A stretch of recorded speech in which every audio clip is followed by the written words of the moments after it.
बिस्मिल्लाहिर्रहमानिर्रहीम। अस्सलाम वालेकुम प्यारे बच्चों, कैसे हैं आप?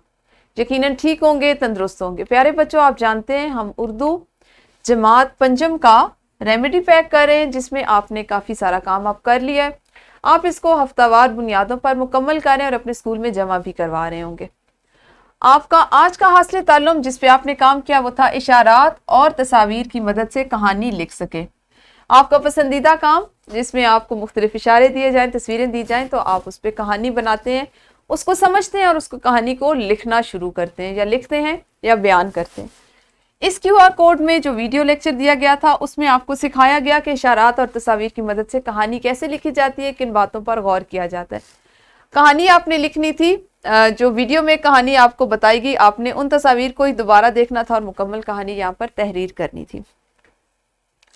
आपको अगर तस्वीर का एक सिलसिला दिया जाए तो आप उसको जोड़ते हैं, उसको अपने अल्फाज में बयान करते हैं।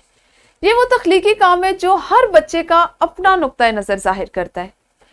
कुछ बच्चे उसको किसी और अंदाज में बयान करते हैं, कुछ का अंदाज़े बयान कुछ और होता है। इसी तरह से अगर आपको इशारात दिए जाते हैं तो इसमें भी हर बच्चा अपनी शख्सियत के मुताबिक, अपनी सोच के मुताबिक उस पर कहानी लिखता है और उसको बयान करता है।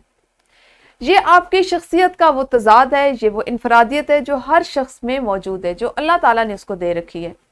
हम उसको किस तरह उजागर करते हैं? हमारी रोज़मर्रा ज़िंदगी से मिसालें लेकर, रोज़मर्रा ज़िंदगी में उस पर अमल करके। और ये शख्सियत का जो फ़र्क है, ये जो इनफरादियत है, यही आपको दूसरे लोगों से अलग बनाती है। आपकी एक अलग तशख़्ख़ुस होता है, आपकी अलग पहचान होती है। हम इस पर कहाँ से काम करते हैं? स्कूल में से शुरू करते हैं। मुख्तलिफ़ चीज़ों पर लिखना, मुख्तलिफ़ चीज़ों पर बोलना, अपने ख़यालात का इजहार करना। और जब हम इसको वसी पैमाने पर लेते हैं, हम उम्र के एक ख़ास हिस्से पर पहुँचते हैं, तो वो चीज़ें हमारी शख्सियत का हिस्सा बन चुकी होती हैं और हमारी पहचान बनती हैं।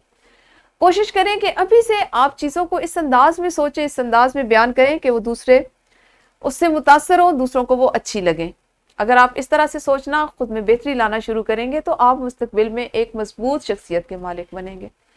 इन तमाम बातों पर अमल करें, इनसे फ़ायदा उठाएं। आपने अगले हासिल ताल्लुम में कौन सी सरगर्मी करनी है उसको मुकम्मल करें, और हमने उससे किस तरह से फ़ायदा उठाना है इस पर हम बाद में बात करेंगे। अल्लाह हाफिज़, शुक्रिया।